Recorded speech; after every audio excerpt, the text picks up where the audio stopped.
वन्दमी पाशं सिरिपुरवन्दमी पाशं सिरिपुरवन्दमी पत्रं यत्र विहायसि प्रविपुले तातुं क्षणं न क्षमं तत्रास्ते गुणरत्नरोहणगिरि यो देवदेवो महान् चित्रं नात्र करोति कस्य मनसा दृष्टा पुरे श्रीपुरे सश्रीपाशजनेश्वरो विजयते दिग्भाषिषां शासनम् पत्र टिके न जहाँ अधर में गुण रत्नों का गिरिवर हो कितना विस्मय किसे नहीं हो चलो देख लो सिरपुर को देवों के भी देव पार्श्व जिन अंतरिक्ष में शांत रहे युगों युगों तक दिगंबरों का जिन शासन जयवंत रहे। भारतीय साधना पद्धति में त्याग और तप का बहुत महत्व है और त्याग और तप हमारे लिए उपवास से प्राप्त होता है। इस उपवास के लिए हर धर्म ने स्वीकार किया है।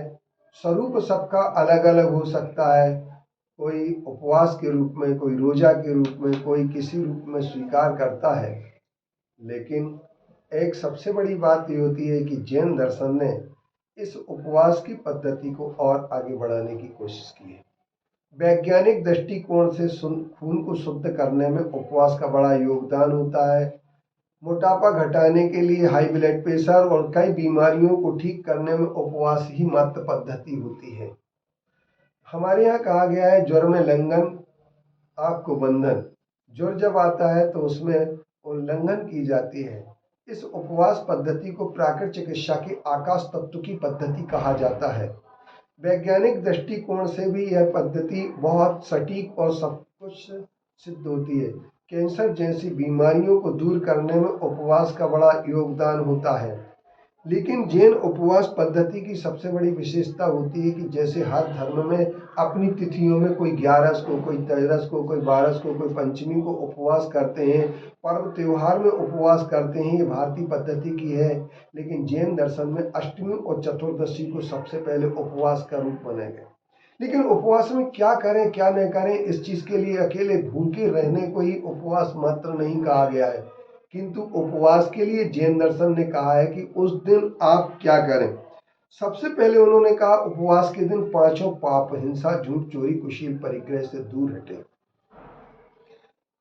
और अलंकार धारण कर नहीं करें, खेती आदि आरंभ के कार्य न करें, चंदन आदि सुगंधित वस्तुओं को न लगाएं, इसके उपरांत लेप न करें, पुष्प मालाएं धारण न करें, पुष्पों को सूंघे न, स्नान, अंजन, काजल, सुरमा आदि नहीं लगाएं, नाक से सूंघने योग्य नश्य वस्तुओं का भी प्रयोग न करें।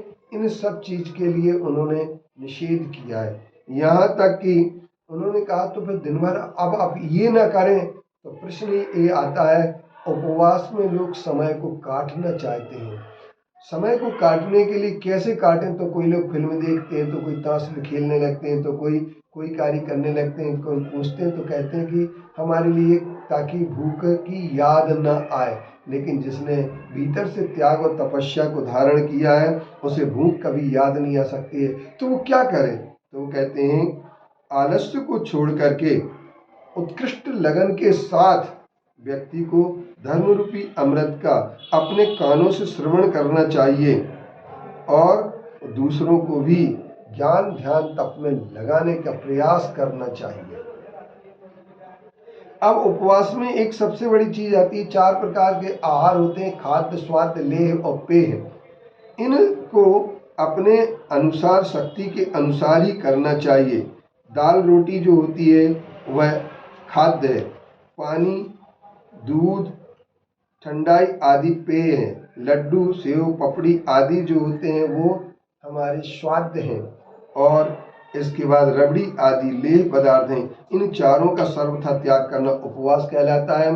यदि हम चारों का सर्वथा त्याग नहीं कर पाते हैं तो हम एक बार भोजन लेने की पद्धति को अपना सकते हैं, यह उपवास कहलाता है।